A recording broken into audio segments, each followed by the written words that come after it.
Et salut à tous aujourd'hui, petite vidéo tranquille, sans script ou sans propos on va dire construits, puisque ça va tout simplement être une vidéo avec vos anecdotes, deuxième partie. Excusez de le temps que ça a pris pour arriver à cette deuxième vidéo, mais avec RPG Storymaker qui est dans les bacs, et bien inutile de dire que c'est quand même beaucoup de travail à faire, donc j'ai pas eu trop le temps de, on va dire, d'orchestrer toutes les vidéos, etc. Mais là, on se pose tranquille, je peux vous dire qu'à l'étage, mon salon est rempli d'enveloppes timbrées prêtes à partir, donc ça part dans la semaine. À mon avis, ça va partir demain ou après-demain, pas de problème. Et puis, comme ça me permet de lire un petit peu vos anecdotes et de voir un peu qu'est-ce que vous avez à me raconter. Sans plus attendre donc, c'est parti, bien évidemment. Alors, le sujet de ce fameux groupement d'anecdotes était assez simple, hein, c'était le nombre de fois où c'est parti en couille, entre guillemets, ou du moins les choses ne se sont pas passées comme prévu. Bon, bref, le panel est assez large, donc voyons voir ce que vous avez à raconter sur le sujet. Et on commence de rechef avec Guillaume Cotin. Eh bien, dans notre partie actuelle, le groupe d'aventuriers devait accompagner et protéger un livreur de bière. Arrive la classique embuscade de bandits, et durant les échanges avec eux, le groupe apprend qu'il n'aurait pas été payé la somme convenue pour le travail. De plus, le livreur avait fait un arrangement avec les hors-la-loi pour faire couler ses concurrents en échange d'une rente. Ah, décidément. Le marché de la bière, c'est terrible, il se passe des choses de fou. Ils ont donc organisé une mini-arène en forêt dans laquelle ils ont laissé le chef des bandits, seul survivant du combat, se venger du livreur en les laissant se battre entre eux. C'est comme la scène dans le Joker, vous savez, où il casse une queue de billard et il la met au milieu et on se dépêche. Au final, ils ont laissé partir le bandit et abandonné le livreur à moitié mort à son sort en forêt. Et bien sûr, le barbare a coupé une des jambes du pauvre homme comme leçon. La vache. La leçon. Bon, il est mort, hein, en théorie, si on lui a coupé la jambe... il est censé être bien mort. Alors ça, c'est vrai que, mine de rien, qu'est-ce qu'on pourrait dire sur cette anecdote, ça me fait penser que il y a toujours un peu la balance, entre guillemets, dans JDR, entre le réalisme et le côté pulp un peu qu'il y a à garder. Je suis désolé, hein, l'anecdote ne parle pas du tout de ça, mais j'ai trébuché sur, sur cet aspect. Et c'est le fait, justement, on lui coupe la jambe.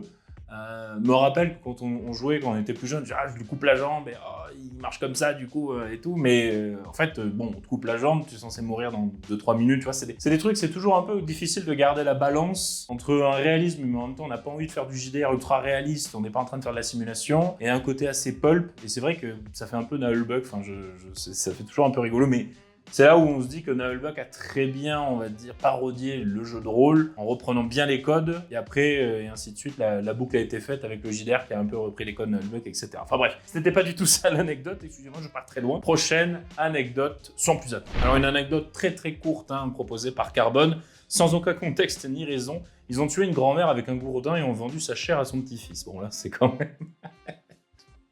N'empêche, quand tu réfléchis 2 minutes, les joueurs, c'est des gros psychopathes en puissance. Enfin, c'est marrant de se dire, je pense qu'un jour je ferai une vidéo sur ça pour, comment le dire sans être très bizarre ou trop faux. Le côté exutoire du jeu de rôle où tu peux te permettre des trucs que tu ne te permettrais pas dans la vraie vie, mais c'est pas que combattre des dragons, tu vois. Il y a des trucs aussi, il y a des mecs d'un coup ils se disent ah on le torture, on le dépèce ou des trucs comme ça. Quand tu réfléchis, quand tu remontes dans le temps et que tu te dis mais attends, mais les gens ils pensaient qu'on était tous des satanistes avérés, ben en même temps, hein, s'il se passait des trucs comme ça, où en fait c'est bénin, mais quand tu vois de l'extérieur, tu te dis mais attends, mais c'est horrible ce qui est en train de se passer. Mais je peux comprendre, tu vois, je peux comprendre la vision qu'avaient nos aînés du jeu de rôle en se disant ça peut dégénérer, les joueurs peuvent devenir mauvais, ne plus comprendre la réalité et la fiction. Et c'est vrai que c'est intéressant ce biais de se dire...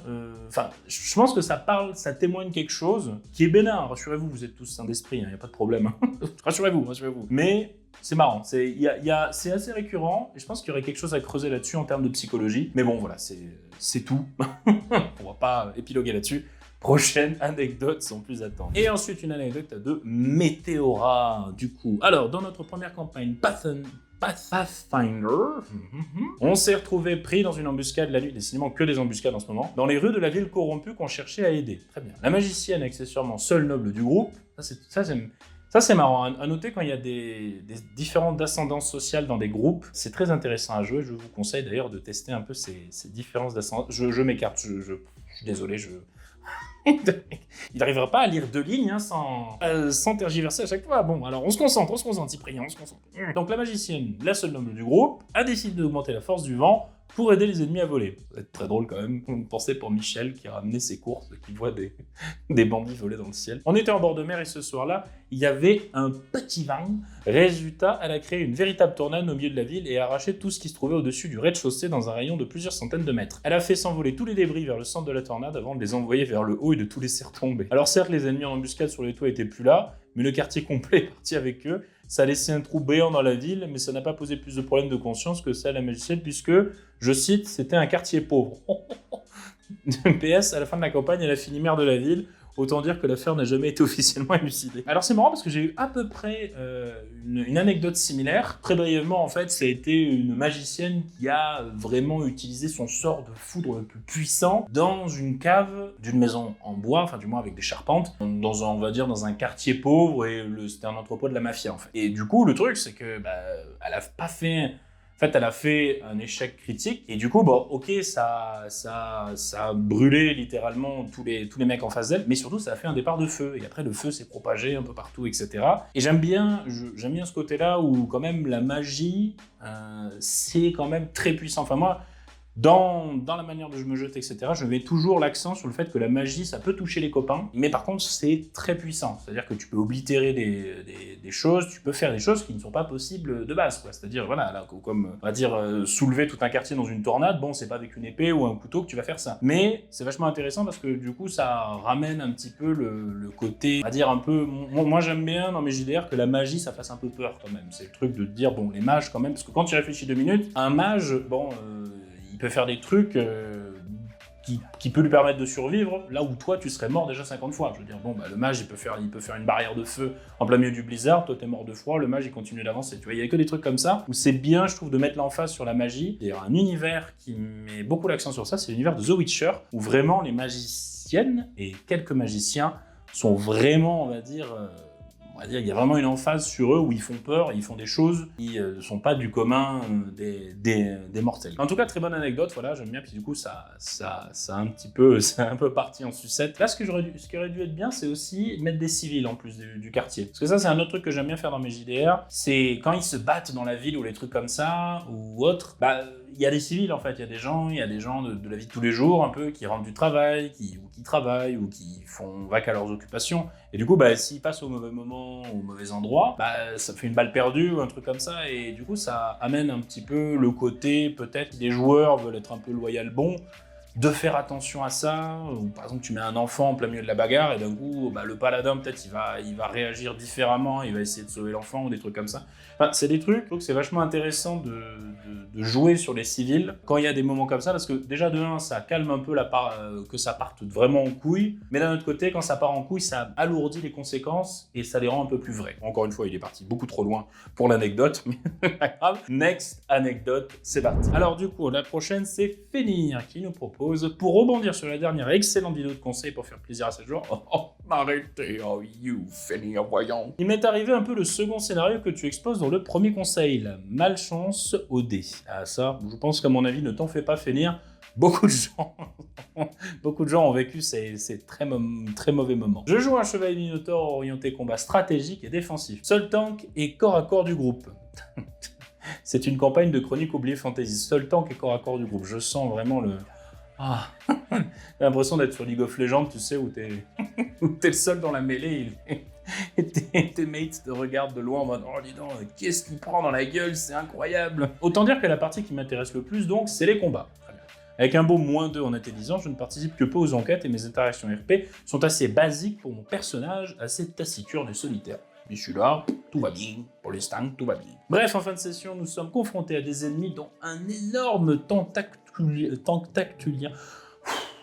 Et je devrais plus dormir la nuit, hein, vraiment, fou de là. Tentactulien, on va y arriver, hein. Chouette, de la baston. Sauf que ils ont la possibilité de contrôler mentalement leur cible sur une attaque réussie avec un jet de sauvegarde constitution raté du joueur. Au début du combat, je m'élance au contact comme premier rempart afin de protéger mes alliés. Mon objectif est atteint, j'attire l'attention et les attaques se portent bien sur moi, sauf que je rate mon jet de sauvegarde, pourtant j'ai plus 5 constitution, et j'ai passé tout le combat à regarder mes alliés avoir du mal à gérer un tentactulien plus un gros minotaure en armure lourde, sans réussir à reprendre le contrôle. Une soirée qui laissera un goût de session où je n'ai pas joué. Vraiment, mon MJ m'a mis en avant la session suivante. Très très bonne réaction du MJ et très mauvais système de jeu. Non, pourquoi Pourquoi très mauvais système de jeu? Tout simplement parce que c'est pas normal, c'est-à-dire ok qu'il y ait du hors-stat, mais que tu aies un truc de hors-stat vraiment qui se répète comme ça, et qui tout simplement t'empêche de jouer, de profiter du combat ou du moment, en fait, c'est très frustrant. Et ok, la frustration fait partie du jeu, dans des systèmes comme ça, un peu Donjons et Dragons,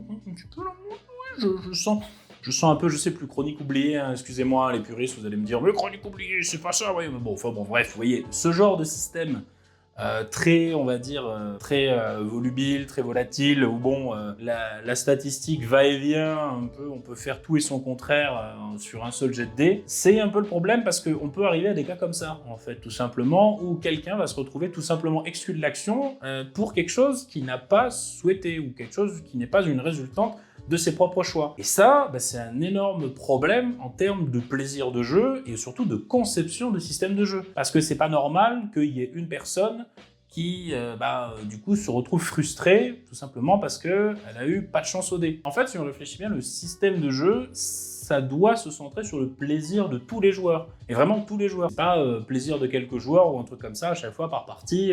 Celui qui a le plus de chance, il aura beaucoup de plaisir. Celui qui a moins de chance, il va se faire chier. Et ça, c'est un problème. Surtout le truc de possession mentale, ça, j'ai jamais compris. Ça, vraiment le truc où tu ne puisses pas avoir contrôle de ton personnage pendant X tours, genre les trucs de terreur, possession mentale ou des trucs comme ça.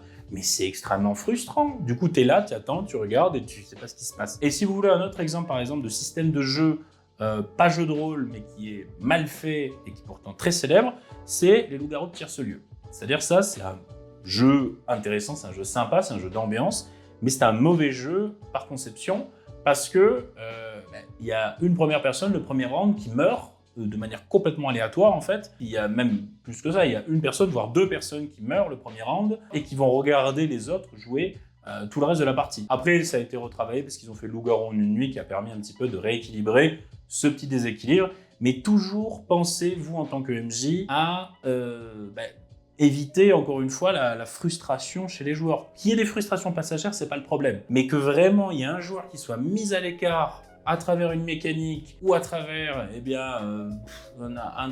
n'importe quoi, un mauvais jet de dés ou autre, c'est pas intéressant. À aucun moment ce sera fun. Si vous mettez terreur sur un joueur, enfin sur le personnage d'un joueur pendant 4 tours, c'est pas 4 tours où il va s'amuser, je vous assure, c'est, croyez-moi, sur parole, il va pas s'amuser pendant ces 4 tours. Donc le truc, c'est voir peut-être comment on pourrait faire. Peut-être il y a d'autres moyens aussi, je pense que ça devrait être dans les règles, le truc de comment déposséder quelqu'un, par exemple faire l'intervention des alliés. C'est-à-dire, je sais pas, quelqu'un qui lui met une tarte ou un truc comme ça, tu vois, pour lui dire « Oh, réveille-toi, arrête de nous attaquer ». Enfin bref. Vous voyez ce que je veux dire? Excusez-moi, je suis encore parti dans des trucs, mais vous voyez ce que je veux dire dans l'ensemble. C'est parti pour la prochaine anecdote, ça me plus à table. Et la prochaine anecdote, c'est Tomcat FR. Alors, je poste pas souvent, mais le sommeil. Mais la thématique m'en donne l'occasion. C'est l'idée qui sourit. Dans ma partie de Sumabis, où j'étais MJ, que de MJ sur ce Discord, c'est incroyable. Mon groupe de 3 joueurs s'infiltrait dans la base d'une organisation paramilitaire développant des armes illégales. Le tank du groupe, un soldat un peu bourrin, eut l'envie répressive d'aller voler un sous-marin nucléaire à quai, alors que les 2 autres joueurs, une journaliste et une chasseuse de primes, voulaient continuer la mission normalement. C'est incroyable, le mec, il s'est dit, ça lui a pété comme ça. Finalement, le groupe s'est séparé, et ce que le tank n'avait pas prévu, c'est que pour aller au quai des sous-marins, il fallait traverser le quartier des gardes. Résultat, le tank a déclenché l'alarme et tous les gardes, une vingtaine, ont commencé à l'attaquer. Après avoir quand même éliminé un certain nombre, il a bien sûr fini grièvement blessé et inconscient, au seuil de la mort. Pendant ce temps, les autres ont pu tranquillement voler tous les documents compromettants, quelques armes et installer des explosifs un peu partout. La sortie de la base a été aussi du grand n'importe quoi, car après avoir hésité un certain temps à récupérer leur camarade à l'agonie, la journaliste a décidé d'user de ses charmes pour attirer le regard des gardes vers elle, pendant que la chasseuse de primes traînait le corps du tank discrètement derrière ceux-ci. Et contre toute attente, ce plan a fonctionné. Les joueurs se sont enfuis sur un vieux bateau et ont fait exploser la base.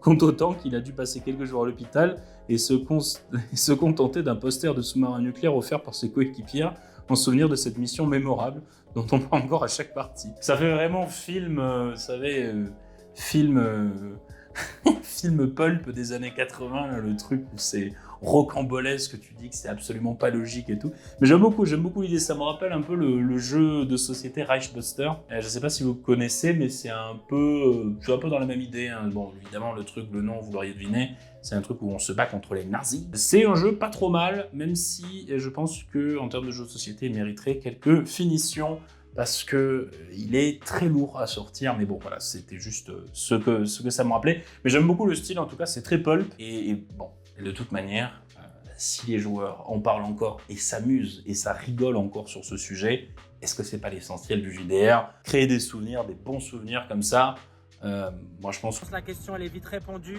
bien joué en tout cas pour cette histoire, ça nous a bien régalé. Et j'espère encore que tes joueurs en vivront encore des aussi fabuleuses que celle-ci. Sable roux, voilà, je ne sais pas pourquoi j'ai laissé autant de temps. Sable roux. Anecdote sur un boss récent que j'ai fait avec mon groupe. Nous nous battons sur une sorte de sol d'eau, un peu à la Rennala dans Elden Ring, de journée contre un démon oiseau à deux têtes. Ah, ça c'est démon oiseau à deux têtes, ça me rappelle une histoire, le Gandaberunda, qui est une histoire dans la mythologie hindoue. Voilà, je ne sais pas pourquoi ça me fait penser à ça. Sa spécificité était qu'il voyait le passé et le futur, en plus de pouvoir plonger le PJ dans des illusions liées à leur passé ou appeler des démons en renfort. Nous l'avons battu de façon assez drôle, puisque sa faille était qu'il ne voyait pas le présent. De ce fait, à chaque fois que mon père se chargeait une attaque, il interrompait en avance avec un sort pour garder la distance. Problème pour lui, un autre PJ le tapait de façon brute pendant tout ce temps, là tandis que le troisième était plongé dans une illusion. Au bout d'un moment, le boss a pris trop de dégâts et en voulant rappeler le démon pour l'aider, il a fait un échec critique qui a fait que les démons se sont mis à lui taper dessus aussi. Il était moralement bully, c'est désintégré, suite à trop de désespoir, c'était très drôle à voir. Oh là là, le moment où c'était censé être épique, on était parti sur un combat épique et là non. C'est terrible ça. Alors j'aime beaucoup le concept qui voit le passé et le futur. Néanmoins, j'avoue que tu me donnerais ce boss à me jeter à des joueurs, je pense que je galérerais pas mal parce qu'il faut arriver à se représenter la mécanique et la retranscrire suffisamment bien aux joueurs. Et ça, c'est, à mon avis, c'est purée de pas facile. Hein. Parce qu'autant quand tu codes un jeu vidéo, bon, bah, la mécanique marche comme ça et après tu le montres aux joueurs. Là, du coup, seulement avec des descriptions, d'arriver à avoir toute la mécanique et de réfléchir suffisamment bien. Donc j'avoue, pas mal, mais je pense que ça n'a pas dû être facile à me jeter, vraiment. Hein. Et deuxième anecdote de Sable Roux toujours, re-anecdote sur un autre JDR que je fais en parallèle. Mon allié et moi étions en forêt et posions un camp pour la nuit. Il est un voleur et moi une armure vivante possédée par un esprit faisant de son mieux pour passer pour un humain. Ça me rappelle le Fade dans Divinity, tiens, 2 je crois, 2, pas Divinity 2. Il est parti chasser tandis que j'installe le camp. Le problème est arrivé au moment d'allumer le feu, vu que mon perso n'avait aucune notion pour allumer un feu. Pas pratique, c'est vrai. J'ai donc fait un jet de mémoire pour me rappeler si j'avais déjà vu un humain faire un feu, et mon perso s'est souvenu d'un pyromancien ayant allumé un feu en claquant des doigts. Oh, Mustang, is that you? Con comme il est, mon perso est donc convaincu que c'était comme ça qu'on allumait un feu pour être un humain, et s'est juste mis à claquer des doigts dans le vide, confus du pourquoi ça ne fonctionnait pas. Une fois le voleur revenu, il voyait la scène pathétique où mon perso claquait des doigts près d'une brindille, convaincu que ça allait démarrer un feu. J'ai eu besoin de 5 minutes de pause pour m'en remettre notre joke. Ah oui, ça c'est vrai. C'est mignon comme attention parce qu'en vrai, bah, du coup, c'est logique dans ton personnage, mais en même temps, c'est rigolo aussi. Ça amène un petit peu, comment dire, le comic relief un petit peu. Mais j'aime bien le style et ça, comme je disais, ça m'appelle Fade aussi. Alors c'est pas une armure vivante, c'est un squelette du coup, mais il sait pas comment fonctionnent les humains, etc. Il a tout un peu dans Divinity 2, il y a un peu tout ce côté-là où en fait il fait du mimétisme des fois sans trop comprendre pourquoi. Et j'aime bien en tout cas ce style. Mais vous voyez ce que je disais tout à l'heure sur les magiciens, c'est que bon là il a déjà vu quelqu'un allumer un feu comme ça, mais comme je disais tout à l'heure, en fait la magie te permettrait de faire des choses que tu pourrais pas faire dans la vie, en fait. Voilà, tu vois, le truc, c'est imagine-toi 2 minutes quand vous, par exemple, vous créez un univers pour vos... Ça, j'en parlerai dans une prochaine vidéo, mais quand vous créez un univers et que vous réfléchissez à la magie au sein de cet univers, posez-vous 5 minutes et dites-vous, tout ça pour prendre la mesure de l'importance de la magie. La magie, c'est pas bénin. C'est-à-dire, le truc, là, ça va de, tout simplement, le mec n'a pas de briquet et a simplement à claquer des doigts pour faire du feu, là où un paysous random, malheureusement, se contente simplement de regarder le bois sec, jusqu'à justement, tout simplement soulever tout un quartier entier avec une tornade. Donc vous voyez toute la mesure, et que normalement, dans une certaine logique des choses, le monde s'est un peu articulé autour de ça. C'est-à-dire que si on est capable technologiquement de faire du feu avec les doigts ou de faire des tornades, et du coup, on est capable de faire des plus grands édifices, on est capable de faire des choses différemment, et surtout, peut-être les autorités ont conscience de ça. C'est un peu comme le port d'armes, vous voyez ce que je veux dire? C'est-à-dire, le truc, c'est si on sait que tout le monde a des armes automatiques dans l'État, tu sais très bien que les gens de la milice vont être équipés d'armes encore plus grosses pour pouvoir contrer, on va dire, les armes automatiques. Donc là, c'est un peu dans le même principe. USA Fantasy, voilà. Non mais vous voyez ce que je veux dire dans l'ensemble, c'est que la magie conditionne votre univers et il ne faut pas la voir comme simplement une composante indépendante de ce dernier. Voilà, c'est joli ce que je viens de dire, mais j'espère que vous avez compris. Voilà. Et la dernière anecdote de cette série, du coup, avec Asmodée qui nous régale. Dans ma campagne d'Arc Hérésie en cours, j'incarne un prêtre fanatique glorifiant l'empereur et qui pense que pour prouver sa dévotion à l'empereur, Dieu, rien ne vaut le combat au corps à corps. On est d'accord, il a bien raison. Donc ça donne un prêtre un peu barbare dans l'esprit qui fonce tête baissée au corps à corps avec sa tronçonneuse à mon moindre Xenos mutant hérétique. Ce perso eut 3 dégâts critiques qui entraînent un effet différent sur l'homologation qui est décidé par un des 100. Très bien. La première, il a perdu sa jambe droite qui a été remplacée par une prothèse. Puis la deuxième fois, la prothèse a été détruite et remplacée. La troisième fois, la même jambe a été de nouveau cassée. Depuis, je remplace l'expression « ça coûte un bras » par « ça coûte une jambe » tellement c'était probable. Bon après, en tant que joueur, je préfère payer une prothèse de jambe plutôt que dépenser un point de destin qui sera récupéré à la bonne volonté du MJ qui aime décrire ce genre de scène. Alors, j'aime bien le « ça coûte une jambe ». J'aime bien le perso qui dit ça en plus avec sa tronçonneuse. Alors là, déjà j'aime beaucoup l'histoire, mais ça soulève quelque chose d'aussi d'intéressant un point auquel je m'étais heurté quand j'avais fait des JDR justement. Un peu en termes de science-fiction, c'est justement le truc des prothèses. En fait, la question que ça soulevait, c'est est-ce que tu subis des dégâts quand on frappe ta prothèse? Parce que normalement, ce n'est pas connecté, on va dire, tu vas pas perdre de sang, ça va pas entraîner de dommages, on va dire, il risque pas d'y avoir des dommages terribles, on coûte pas d'artère ou tout autre. Donc, est-ce que le fait de se faire attaquer au niveau d'une prothèse peut être vraiment considéré comme se faire attaquer vraiment comme si tu avais un vrai bras? Et du coup, la parade après qu'avaient trouvé un peu certains de mes joueurs, c'était de dire, du coup, si je me fais couper tous les bras, toutes les jambes, du coup, j'ai 2 prothèses au bras, enfin, j'ai 2 prothèses en haut, 2 prothèses en bas, et du coup, j'ai une partie des localisations où je peux prendre des dommages structurels, mais pas des dégâts, en fait, théoriquement sur les points de vie. Et c'est vrai que, dans un sens, c'est un peu tordre les règles on va dire un peu dans tous les sens, mais d'un autre côté, c'est plutôt juste, on va pas se casser. Donc c'est toujours un peu un problème, justement, le système des prothèses. Mais c'est vrai que quand j'avais fait des jeux de rôle avec des prothèses, il fallait que je cadre un peu les joueurs et qu'on se mette un peu d'accord ensemble pour pas que ça parte dans tous les sens, et que c'était un peu une faille des règles, mais qu'on se mettait un peu tous autour de la table en accord de ne pas l'exploiter, on va dire, trop à fond. Parce qu'évidemment, là, un min-maxeur, il arrive, et il te dit ce que j'ai dit tout à l'heure, voilà, le truc, tu vas me faire 4 prothèses, et tu vas voir, il va me faire une prothèse à la tête, plus personne n'y pourra m'attaquer, voilà. Donc bon, c'est compliqué, mais en tout cas, très bonne anecdote, j'aime beaucoup. Et quoi qu'il en soit, voilà donc pour toutes ces petites anecdotes, donc je vais évidemment en mettre une autre série, et on essaiera de les lire autant que faire se peut. On arrive vers le mois de juillet, que je vais prendre un peu des vacances, mais il y aura toujours des vidéos, rassurez-vous, mois d'août aussi, tranquillement, etc. Bref, ça va être un mois un peu tranquillou pilou. Eh bien, en tout cas, merci beaucoup encore, on est presque à 3000 abonnés, rendez-vous compte, il y a à peine un mois et demi de ça, on était à 2000, ah non, on est presque à 3000, ça monte en flèche. En tout cas, attendez, puisque là, vous êtes restés jusqu'à la fin de la vidéo, allez, vous qui êtes restés là jusqu'à la fin de la vidéo, je vous fais un petit cadeau. Hop, voilà, vous avez eu le droit de voir le design du poster. C'est tout, voilà, c'est bon. Voilà. Quoi qu'il en soit, ça part cette semaine, c'est promis. D'ailleurs, quand cette vidéo sortira, ce sera déjà parti. C'est promis, juré, je vais pas cracher. En tout cas, merci beaucoup à tous. Je vous fais à tous de très gros bisous, vous qui êtes de plus en plus nombreux sur la chaîne, à commenter, à liker, etc. Bref, passez une excellente semaine, passez une excellente journée, une excellente semaine, un excellent mois, bref, on se revoit à la prochaine vidéo. Des gros bisous à tous, c'était le Scénarugien. Ciao, bonsoir.